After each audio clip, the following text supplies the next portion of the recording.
Hello, everybody. Welcome to Northern Disclosure, where my friend and acting professional comrade, he and I, Rob Morrow, host this show, Northern Disclosure, where we talk about all of Northern Exposure episodes, one by one by one. And we're thrilled that you're with us today. Hello, Rob. Hey, Janine. How you doing out there? I'm fine. I'm in Texas. Rob's in New York. No, I'm in L.A. Oh, that's right. You're in L.A. I will be in New York tomorrow, though. That's right. He's from New York. We're actors in New York. But our special guest is from New York today, which is Frank Prinzi, who is our Emmy award-winning cinematographer for the third season. He was our cinematographer for the third and fourth season.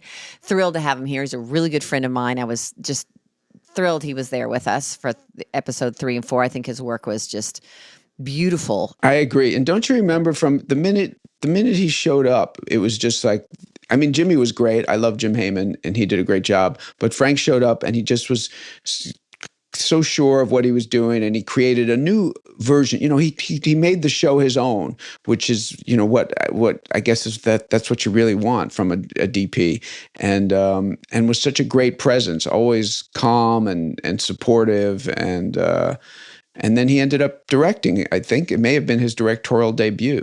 Yeah, we'll ask him about that. I believe it may have been, and then he well, when we do the introduction, I'll say more. But he then was worked on Law and Order for 57 episodes in New York. So he was a cinematographer for that for 57, and then he directed 34. So he has many, many, many other wonderful, amazing things on his resume, which he can talk about with us, because we want to talk about the scope of his work. Because the minute he arrived, not only were our faces lit in this beautiful, creative manner, but the everything lit up behind.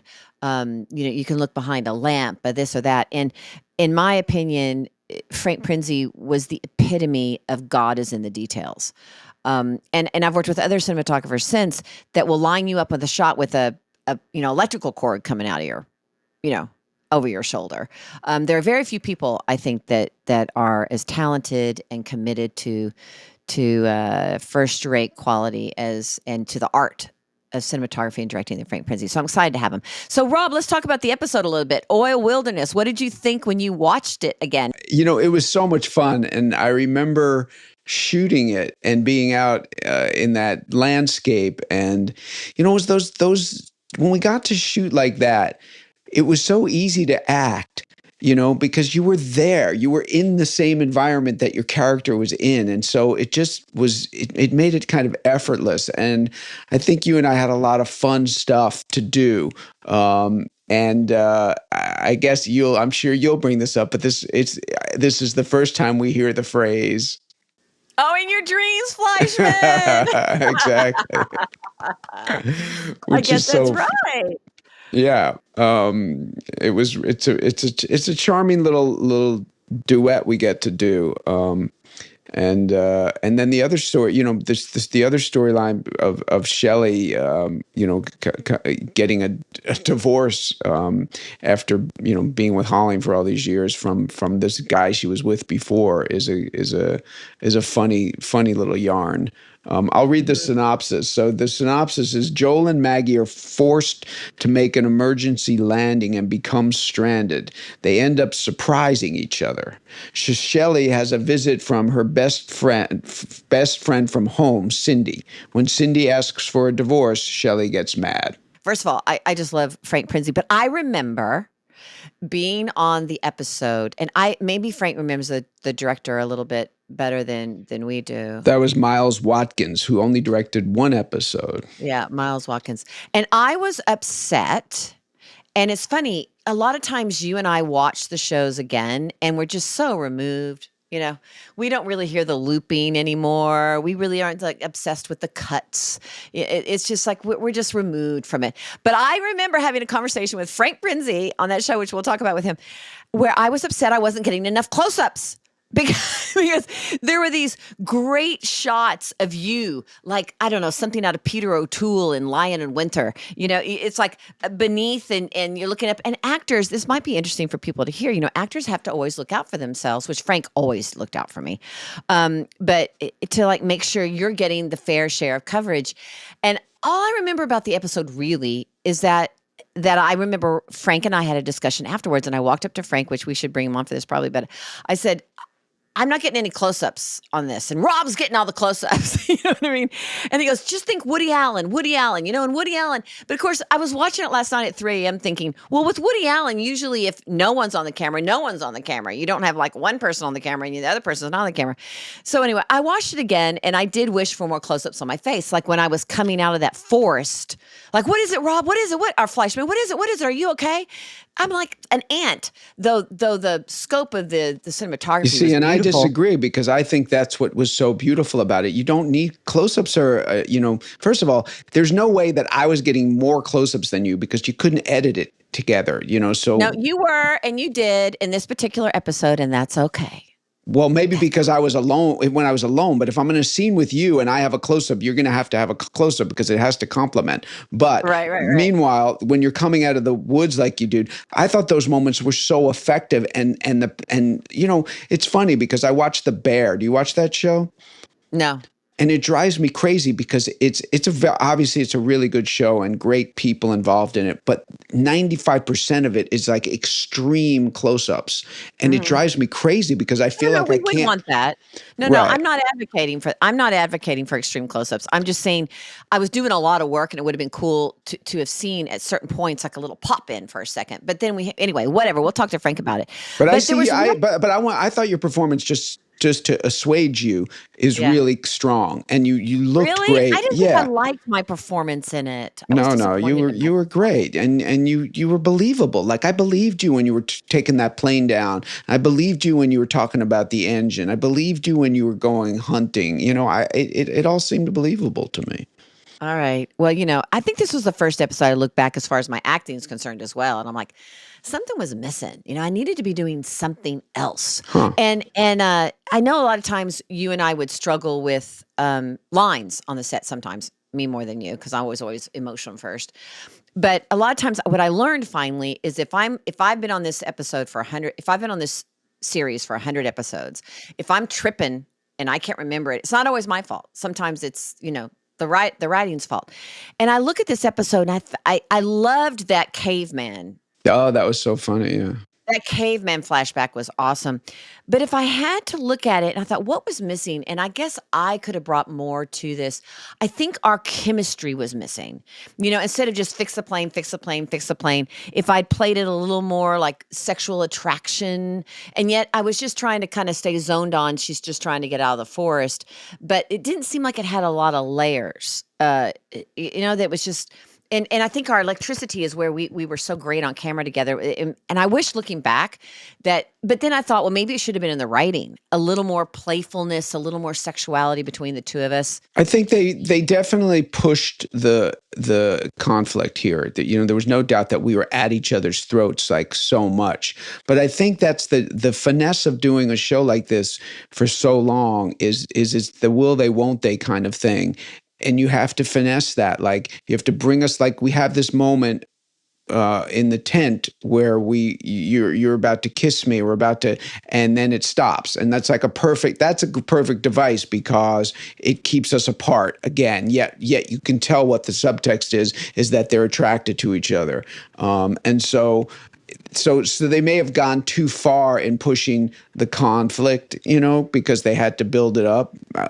That's the only thing I can think of Or the because I know reality what of you're it. saying. Yeah, Yeah, looking back, I was like, and I'm talking about myself as an actress, right? I wish I had played more subtext, right. a little more subtext. And you and I I understand what you're saying. we could have had a lot of fun. We could have had a lot of fun with kind of going against that sexual, like the magnet and playing against it more. Anyway, it was a great episode. You're And right. It and should be we, interesting now that you're saying it. I can see the scenes kind of having another layer for sure. well, it's been 35 years, it's like a long time All right, we ago. finally got it. I got it. Now let me do it. I was a little confused by that too, because when we are landing, which by the way, staying calm like that and you're emotional, my father was a West Point military graduate, class of 57. And back then it was Air Force Army, and he was in the Air Force.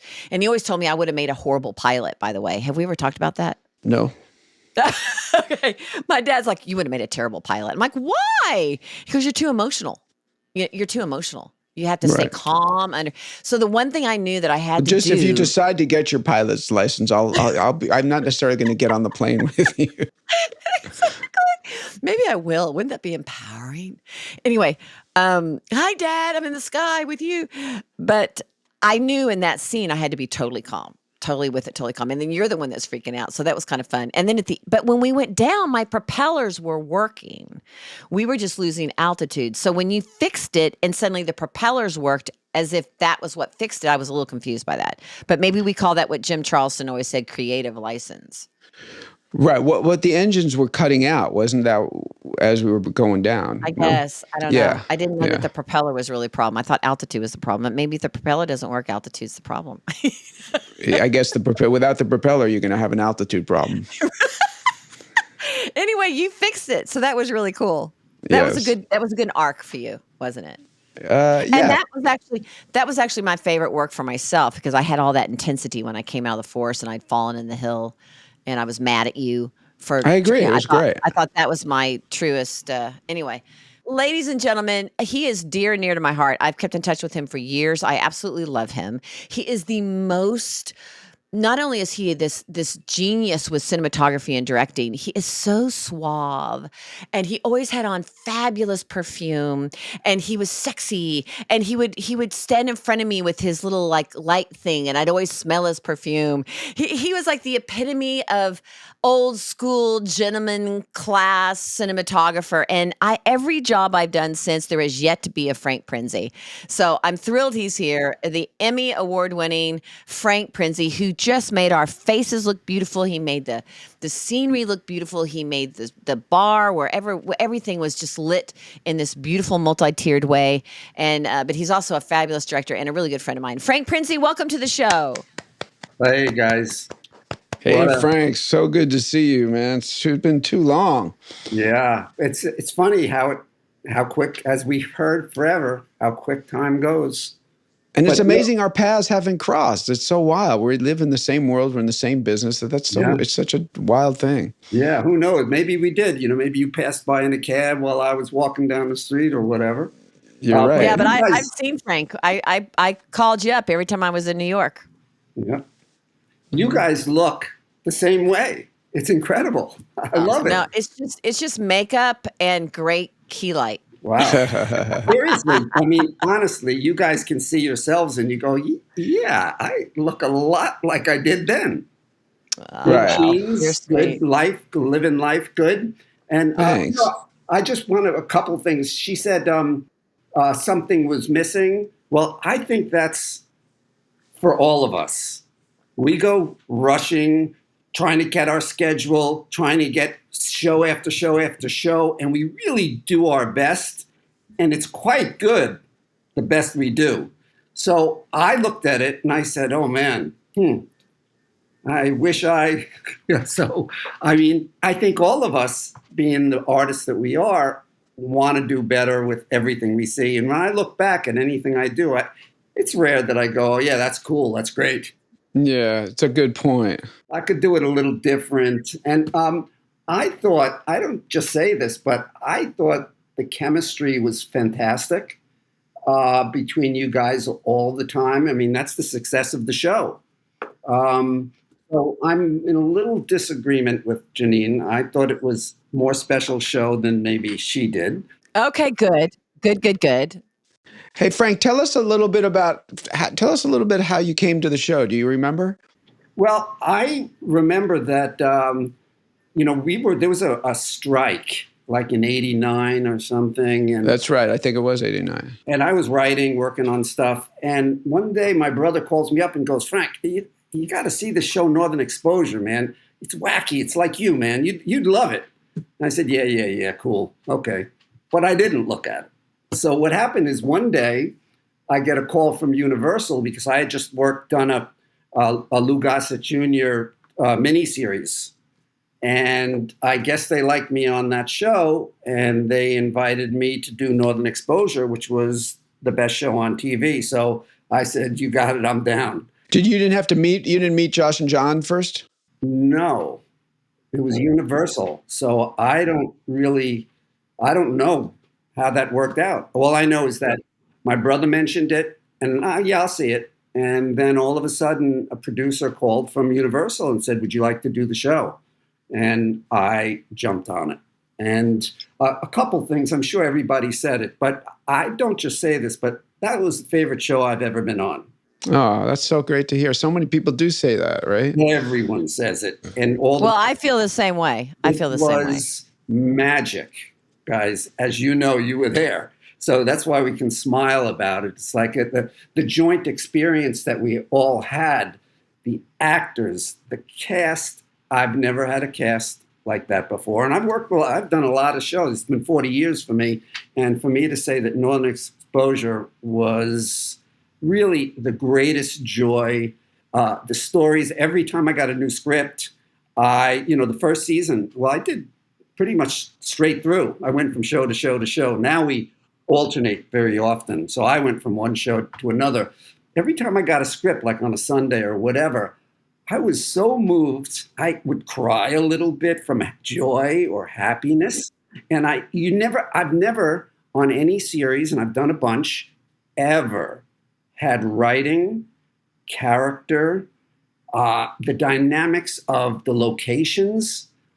Are you kidding me? I remember I was sitting in Sicily with Rob Thompson and Josh, and we were looking around. It was in the fall. It was just perfect weather, crisp air, fantastic. And we said, I don't think it gets better than this. We talk about it a lot, Janine and I. When we got to go up there, it was always a kind of an adventure both at night when the crew wrapped and, during the day when we were out there. It was a blessing to be in that beautiful environment. And people were happy, right? It was a happy crew for the most part. Totally. I mean, I don't remember any problems. I think it was, we were up in beautiful country, people very often say when you get on a film, it's like a family, but this definitely was. This was like a family, the crew, the cast. I just thought it was, I really didn't have a better time on a show. Do you notice anything? Janine's, one of her things is that she loves the film versus the tape that we use now. When you were watching it, did that come out at you that you were watching film? Well, what I saw on my work was the transfer was real bright. That was always the case. That was the guys at the broadcast. What happened is no matter what you did on the set, no matter what you did in post, they give it to CBS and the guys in the booth at broadcast just go all the knobs. So it was really frustrating. So when I see it, I sort of go, for my work, but I lose that feeling pretty quick because I engage so much. And even after all these years, after have been there, I'm the best audience, the biggest fan.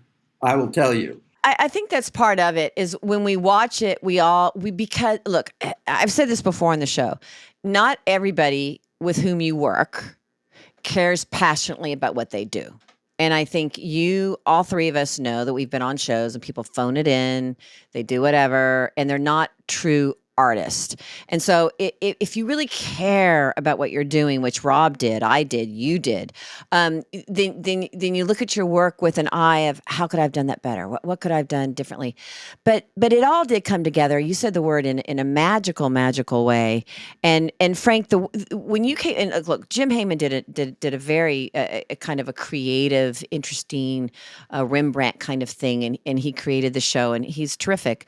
But when you came on the show, I was so excited to have light on my face. You know what I mean? But in a very sort of, it could be a lit, but it was always, I felt I was taken care of as a woman, and you don't always get that anymore, especially now. It's like, we'll light it and post. you know. But there was kind of the way you would light, the way you would bring talk about that a little bit. And this isn't necessarily the episode because we were outside so much. You know what I mean?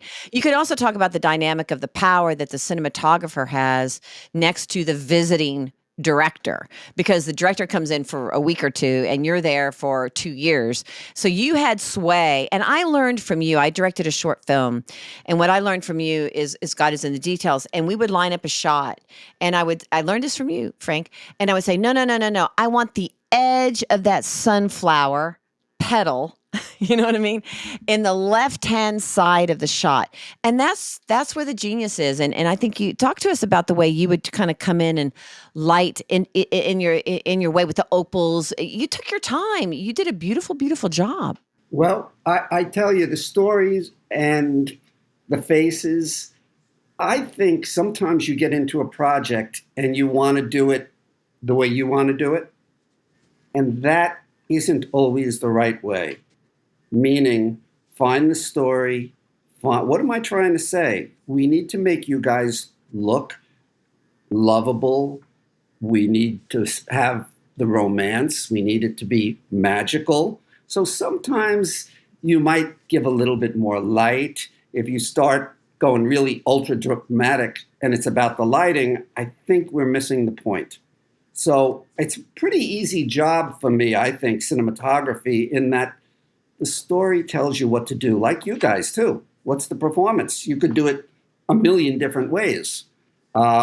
So basically, you look at the story and you go, how can I make the audience want to be with these people, want to be in the tent together with you, to fall in love with you. So that's why sometimes, and I do a lot of work. I've done some movies where the director wanted to go a certain direction, and I thought, wow, I did 1980s, 200 Cigarettes, and she wanted it a little bit more.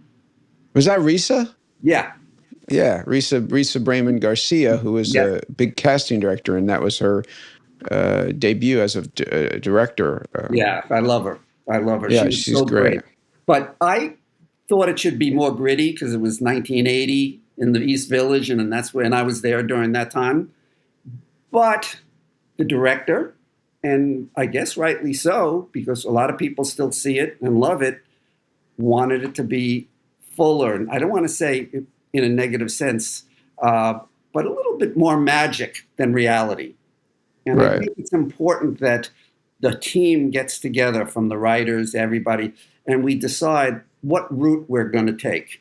Right, because there's nothing worse than having the creatives in conflict with each other, because then it just becomes, although something might emerge, but usually it ends up being a frustrating situation. By the way, I see his Emmy back there, Janine. Have you spotted that on the? I Oh, had go to show put us that your there for Emmy. us. Go get your Emmy. Show it to us. We were all nominated, but we did not win. There But it you is. did. Go get your Emmy. Go get your Emmy.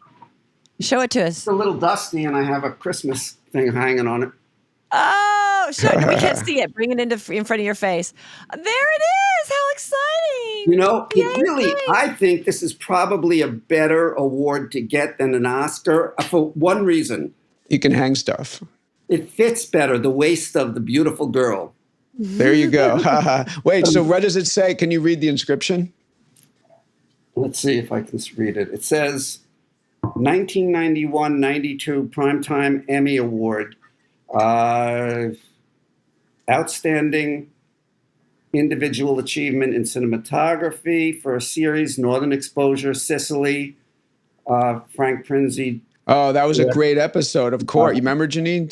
The episode Sicily, of course. Right. That's where I had to get out to go do Cliffhanger. I've got a great story about that, but we'll probably do that another day. Yeah, Sicily, that was an amazing show. I thought you won for Soul Christmas, but I guess Diane won for that. Or Soulmates was Soulmate. another great Right, show. right. Another great show. But There, that was a beautifully lit show. You had Thanksgiving, didn't you have Thanksgiving, which it had to be your lighting was that just was fantastic. I think what Great you're show. talking about what you're talking about is finding the collaboration and the kind of center point. I think that's what's so interesting for me as an actor, and maybe interesting for people who are listening. It is truly a collaborative experience. right? Like our face may be on the screen, but it's the writing, it's the lighting, it's the directing, it's the editing, it's the music, it's the costumes. The costumes can tell a story. It's the makeup. It's all of us coming together to tell this story. But I love what you're talking about of finding the fine line because I want everyone to have their artistic integrity, which you certainly did, because I think that the way you lit was beautiful, and I've been spoiled forever, not just with my face, but with just look. I worked with cinematographers lately who would, set up a shot that was just on a white wall, and I'm like, well, this isn't what Frank Prinzi would do. I mean, I would never say that. I would never say that, but I thought that.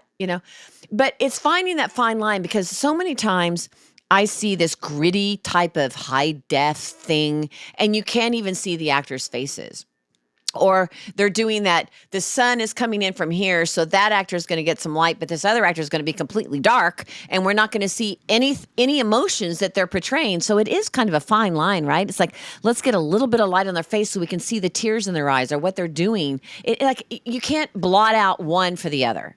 I mean, it depends on the material, right? There's plenty of times where we want things in shadow, and that conveys a lot too.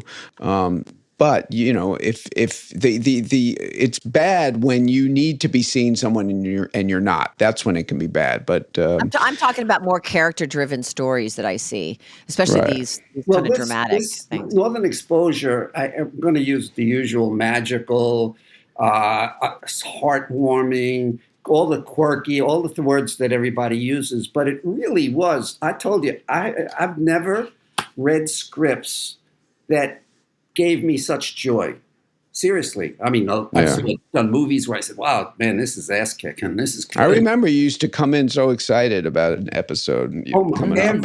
Every show. So I have to say that it does totally, like both of you guys said, you're both correct, is that it is about the material. There's some shows where you're not supposed to see. You're supposed to see the silhouette, which I always tell people, that's a good sheet. Do a silhouette. People will say it looks great. Right. But this was not the show for that. This show was Right. more, I don't know what more to say. It just felt right. It was warm. It was cuddly. It's all these things. The reason why it was such a big hit, it was humanist. It was poetic. It had everything. And Yeah. Funny.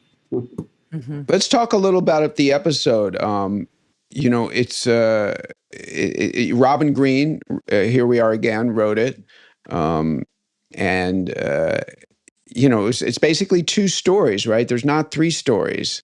Yes, and I loved our flashback as cavemen. I'm like, oh my gosh, that is so much fun because it just the way we had those wigs and the leaves in our wigs and the bones and Frank, I'm interested about that shot because whether I think that another thing that's interesting for people behind the scenes to understand is sometimes you're up against a time constraint, right? Not Oh, sometimes, always. Yeah, always, that's right. show And so business. in that mastodon, caveman thing, we were doing this playful interplay, but there was no coverage, you know what I mean? It was just this two shot. And I thought, well, And we by the probably way, were I running out remember of it was time. shot. It was shot in the parking lot. No, Yeah, I don't remember that at all. Is that I where we do. did it? Yeah, we shot it. It was like one. It wasn't a lot of set, and they came out and set it up in the parking lot. But That it was was so Woody much Crocker. fun to be able to play that character. Yeah. Woody Crocker. We remember sing his praises always. He was epic. Yeah. He was epic. And the whole But was the hair and makeup too to do those wigs Yeah. for us. Yeah. Absolutely. And costuming to create that look. Do you remember that, Frank? Of It's course. probably hard to get two cameras in there in the tent to get coverage on that because they really couldn't see Rob's face at all. You could kind of see mine when I lifted up my head. I was in the forefront in the beginning, but that when we were kind of being playful with each other. I think that there's a case where there's no lights, there's a fire burning, and it's another time, another era, and still has to have its magic. But that's what I liked about a lot of the scripts too, is we jumped around, we went different places. There were like flashbacks or little asides that let us deviate a little bit from the normal That was the fun of it. Yes. Yeah. I'm not saying that the lighting wasn't great in that scene. I'm just saying we didn't have any coverage. And I think sometimes coverage is a matter of A, artistic integrity of what everybody wants, or it could be B, that we're running out of time, or it could be C, that we can't get the two cameras in there, or a camera over the shoulder, that the tent was too small, or whatever it might be. I was thinking along in terms of the story that I remember it jumped out at me that Chris Stevens is able to basically annul a marriage like on the air. Like I don't think that right. You can't really do that, right? They just kind of made that up, I guess, I right? That's a love Because creative license is what that was, because of course that right, wasn't legitimate. Yeah. right. So well the whole Shelley's show married the whole show, right? was like that. It was incredible. I was just talking about it today to a friend. I ride my bike in the morning, and we went to have coffee, and I said, uh, it was a divorce. It was, well, if I married you this way, we can go the opposite way. It was Right. the Which is the philosophy. way they used to do it in Rome. You know this, Frank, you've traveled the world, right? In Mhm. Rome, you would get married, and all you needed was one other person to witness the divorce. And you would say, we're divorced, and you were divorced. So, in a way, it Oh, is was, that true? I didn't know that. Oh, well, I'm interesting. pretty sure I've read that. So, they would just say, you're divorced, and that's all it took. Right. Well, I guess they took license with that because it's such a funny scene. So the basic premise, right, is that Shelley was married to this hockey player in the town that she lived in, and she left without getting divorced. Comes to Sicily with Maurice, meets Holling, and they hook up and they become a couple. And meanwhile, back home, this girl, Cindy, who's played by Christine Elise, who did a great job. I think she came on a couple episodes. She is she hooks up with the boy and they get married. And only after 6 months of them being married does he say he's still married to Shelley. So she comes on a mission to get her to divorce. And what's funny is that Shelley, out of some kind of preservation of youth, doesn't want to give the divorce initially. She's like, I don't want to give it. And they have some really touching scenes about their childhood and about growing up. And then it's I love what goes on between her and Holling once again, where she says, he's so concerned that he's making her get old too fast. And she says, no, it's the opposite. I'm making you young. Making you young, which is the way they go out, which is really awesome. And Frank, talk about, like, I think about the scene in the bathroom with the stalls and whatnot. Talk about the camaraderie and the kind of push and shove between a visiting director who's there for 1 week and you who's there all the time. I mean, I watched this dynamic take place. The director might say, let's do this, and you would say, well, hey, you might want to go do this. Talk about that a little bit, because there's a nuance there that happens. Yeah, I think that we all do that. If we have a different idea, like the actors all the time, you guys would say stuff like, maybe I wouldn't. Oh, I remember, this is a great little story. I remember the director said to me, he said, hey, let's all stand by the bed so Rob won't go there, because I don't want him to go there. And of course, it was early morning and we're there, and we're sitting there, standing there, and all of a sudden Rob moves over and he goes, excuse me, guys. And he goes over to the bed. So, you look at it, there's a certain game playing, there's a certain, the key is, in the end, if there's no ego and you follow what the director wants, but we know the story and then we know the characters. So, there's always places where you might disagree, but sometimes you disagree and then you see it and you go, you know what? That was correct. So I think it's about collaboration. So I think, again, it's to be open. It's not about you. It's about the story, the actors, performance. And like I always say, is Northern Exposure was a performance show and a writing show. We supported it, our choices, the directing and the cinematography and all that. But it really was about the emotion. And that's the only thing I always say to everybody is, does it touch me? Do I feel emotion? I'm sure everybody says that. It's just Right. the rule of making films are, am I touched? Do I feel something? Am I excited? So with a director, there's always challenges, and you learn from some. Some aren't up to par. Uh, Sometimes I'm not up to par, So basically, it's just a form, just collaboration. It's learning to be able to open, to get what you want, but not because you want it, but to express the belief that it might work. It may touch people more. Janine, do you have your favorite lines? Gosh, no, I was 3 What? a.m. This is a first. Oh, but this is a first in our in, podcast. in in your dreams, Fleischman, I guess. I'm going to make you young at the end. I think John Corbett annulling the marriage, but no, I didn't. But I will say I think that it's that sense of collaboration of the guest director comes on the show and he's sort of a fish out of water and he's up against a tidal wave. I don't even know that I would ever even want to direct episodic television. I mean, as far as just like one time as a guest person, Frank, you did it, and Rob, you've done it for many, many episodes. But you've got those actors that know exactly what they want. You've got the cinematographer that knows what works and doesn't work. You've got the first assistant director that says, we have no time for that. You have the producers that come in and say, we got to loop that. You can't do this. You can't do that. And I remember I worked on another series where it was the executive producers hovering over the director at all times. I mean, it's hard to be a director to walk into this kind of machine. It can be tricky, and and sometimes DPs will test, especially if they smell inexperienced. Like when I was first starting out, and I was an actor, known as an actor, and I would walk on a set, DP would kind of try to kind of push me around. And I know my stuff. I studied photography, so it was quick. I could quickly assert my authority, but it was like I had to really make a point of saying, "Look, I know what I'm doing, and the camera's going over there, and that's what we're doing."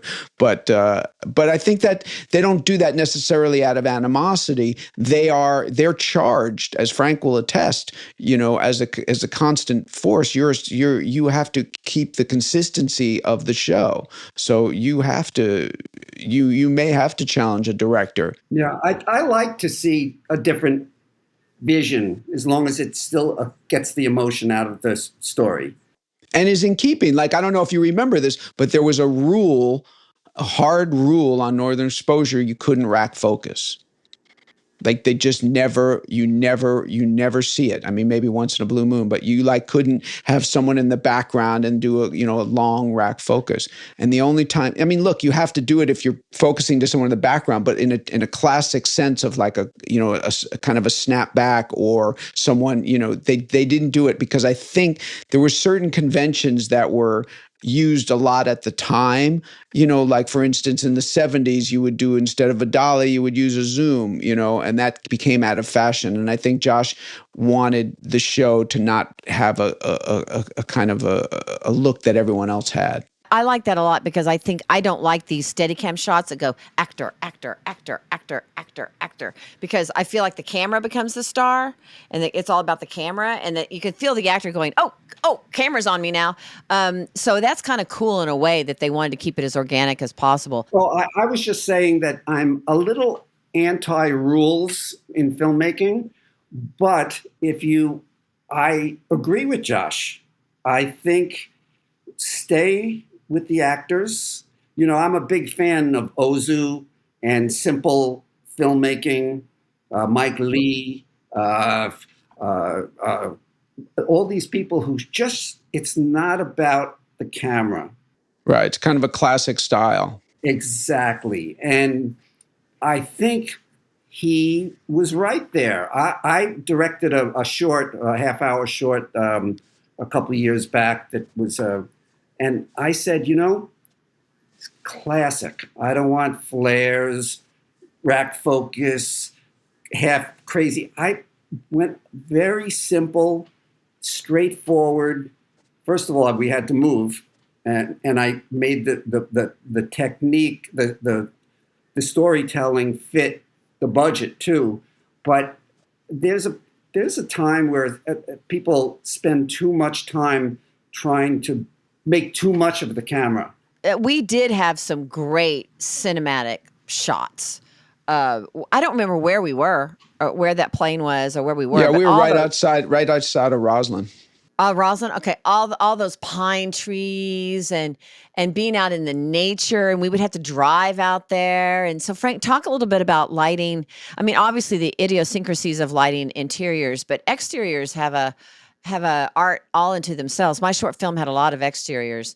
What are your thoughts about the exteriors between Rob and me and filming those beautiful shots there and what we had to do? Well, I think, if, as any cinematographer will tell you, the difficulty is doing exteriors because you have to shape what's given.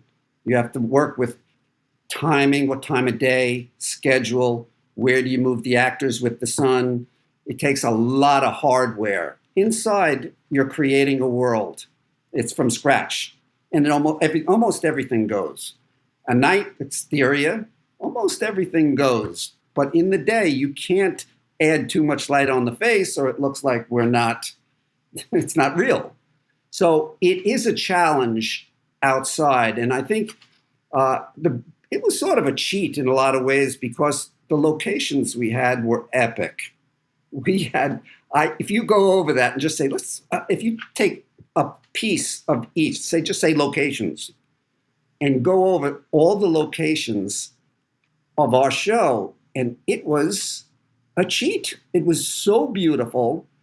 It's about choosing the right angle, obviously, but it is doing exteriors is very difficult to match throughout the day. So it doesn't, because the sun's moving, you got to worry about shadows from the trees, from the face. You have to put up all types of diffusion to soften the light. So yeah, I would say, and almost anybody would say, a daytime exterior is the biggest challenge. If you can do that, you can pretty much do everything. I kind of feel like Shirley MacLaine a little bit. You know, she knew her lighting. She would walk on a set, at least what I've heard. I worked with her on Steel Magnolias, and she would say, "I want this there and this there and this there," and I'm never like that. But if I'm standing out in the middle of the sun, you know what I mean? And I'm like, could I have an opal? Could we put like an opal above us? And I learned all that from you, because even though the sun is there, you can still put a screen on top of something to filter the light. Yeah. So I got a couple lines that I will say since Janine didn't do her usual. Um, this one is I love this, which Joel says. This is he's talking about the tent. Maggie starts to put up a tent, right? She's such a Joel's such a wimp, it's so funny. He's such a nerd. Like, I mean, he's so neurotic and he's instantly, in fear reflex. But she's putting up the tent, and he says, "This is supposed to protect us from the elements. This might protect us from one element." Yeah. Which is great. And also, this is my favorite one. To a bear, this is gift wrapping. Yeah. Yeah, you guys had it good because you had great writers too. No, we Right. had the To have best, good the actors best. and good writers, that really the show had everything. Let's face it. I mean, what didn't it have? Well, we did have great storytelling. If it's not on the page, it's not on the stage, so to speak, right?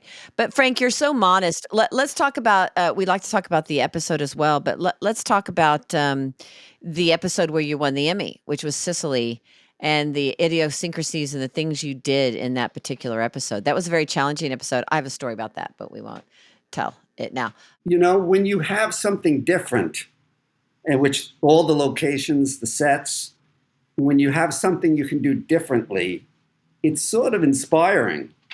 So you go there and you do better work. I mean, not better, but you go further. Okay. So there's not, at the hardest, I always say, well, you can light a cathedral and everyone goes, wow, but light a kitchen, make someone say, that looks good. And then you're good. But I thought that Sicily had so many beautiful sets.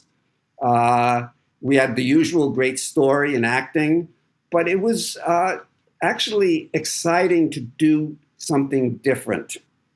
And I would say, and same with all those little sets, like the uh, the caveman scene. And in the show that I directed, I worked with Woody to build a graveyard with Maurice.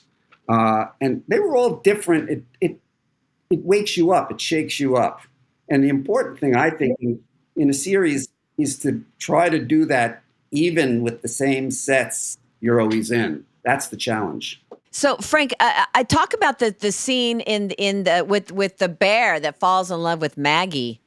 The bear falls in love with Maggie, and he comes down and dances with her to that classical music. And you had to light the cave. I remember that was a beautiful as well. And then they played it to opera music. I mean, that was what it was like. Da, da, da. There's the bear dancing with me, and that was that. You know what? I think Frank, we did that at like 2 a.m. Do you remember the 2 a.m. Things we did? And that was a beautiful a moment there that you had in that cave and having to light that. Yeah, again, it was a different set. It wasn't the brick.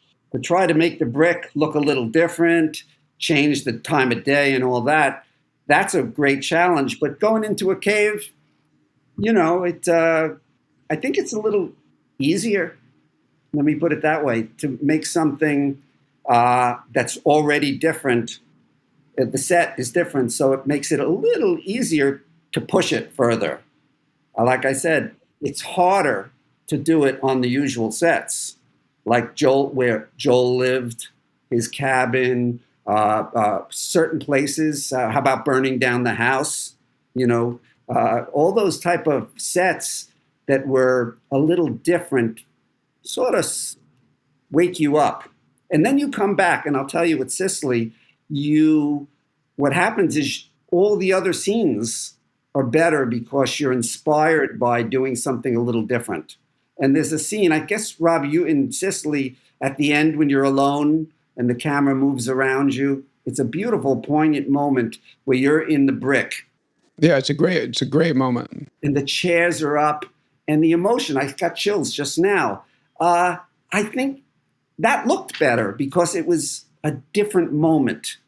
So we're always trying to find those things, and we don't ever want to phone anything in. And that's one of the biggest things too. To go back to the cinematographer director, is a lot of directors need to get it done. It means a job where I'm going to get hired again. I know it's about money and that. And I think it's a little bit about my job is to say, let's slow down. We'll borrow from Peter to pay Paul, but this is an A scene.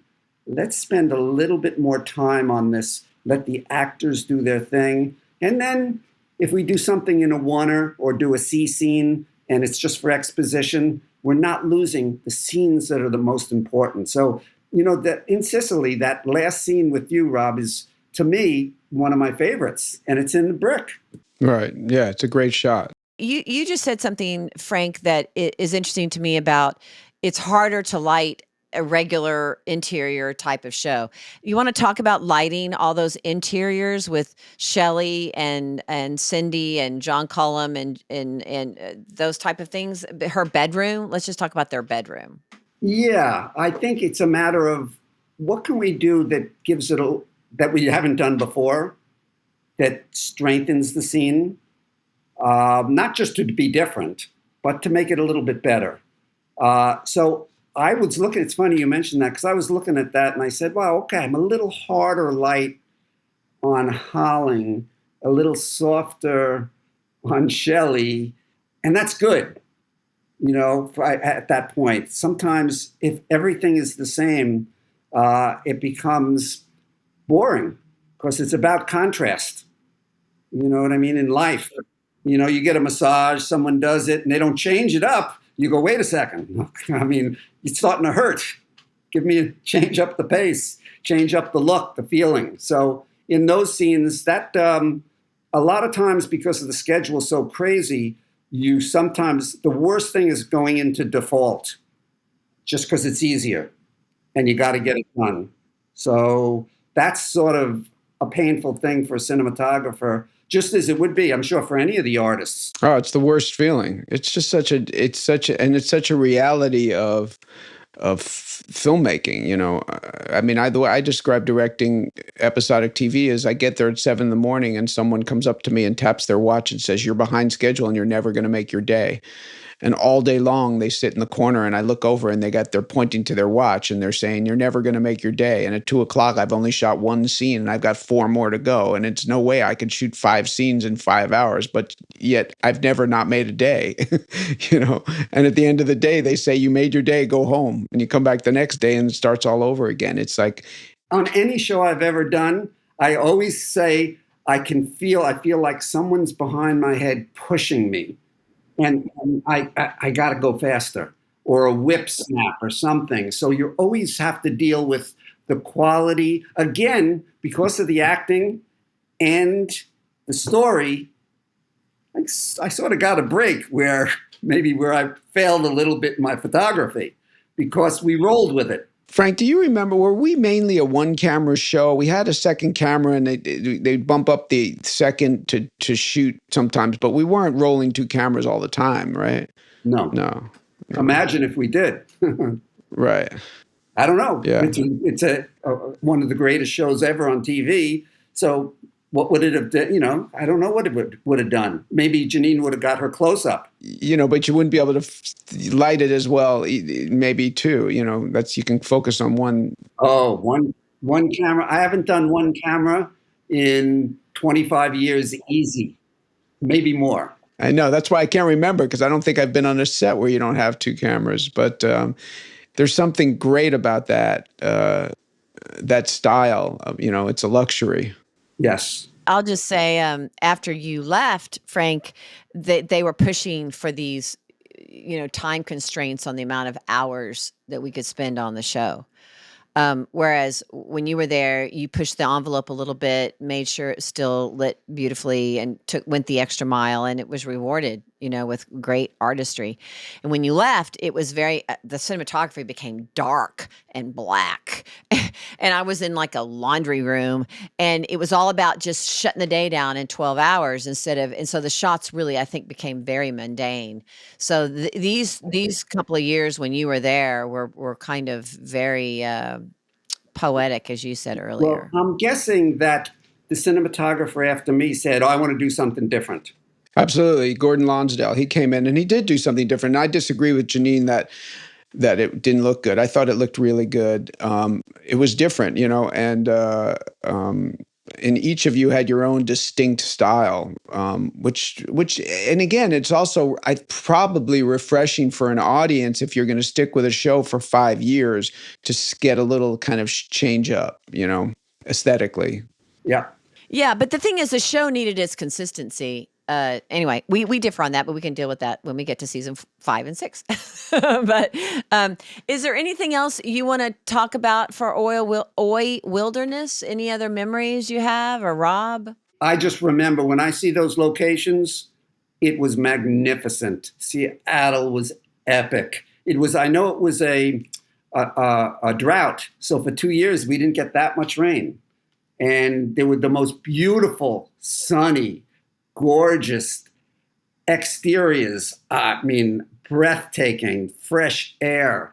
And when I saw Oi Wilderness, I went, yes, that was such a trip to be in the country like that, shooting. It was magnificent. So it was funny though. One time, this is a little offbeat story. One time we were shooting all day. We're rushing. So there was no bathroom around.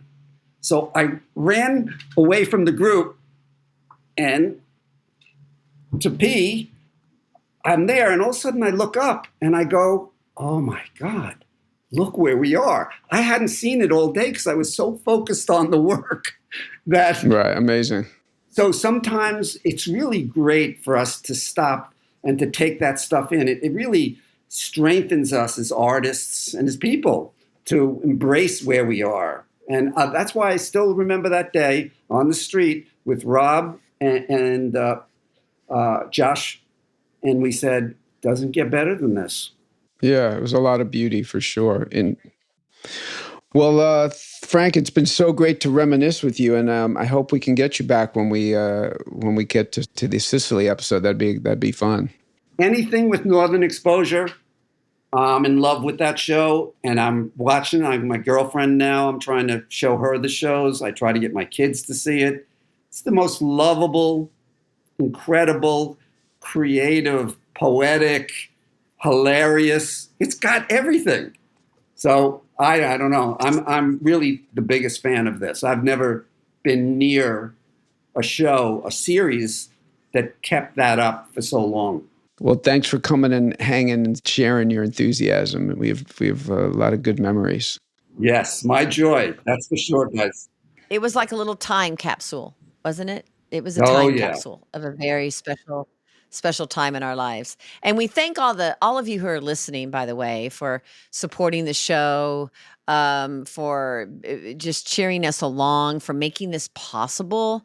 Your support is really, really important to not only the longevity of the show, but just to inspire us. So we thank you for all of your comments, and hit that subscribe button. We're on YouTube. We're also on regular podcasts wherever you'd want to hear them. And I'm just so thrilled that I have this opportunity to sit next to Rob Morrow, where we spent 5 or 6 beautiful years together, and Frank Prinzi, who is a dear special person in my life. And so thank you all for listening today. We'll see you next week. And for now, we are signing out with O'Connell and Fleischman. Actually, I think it should be Fleischman O'Connell.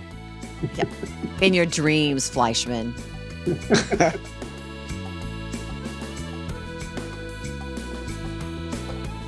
Northern Disclosure is a production with Evergreen Podcasts and executive produced by Paul Anderson and Scott McCarthy for Workhouse Media.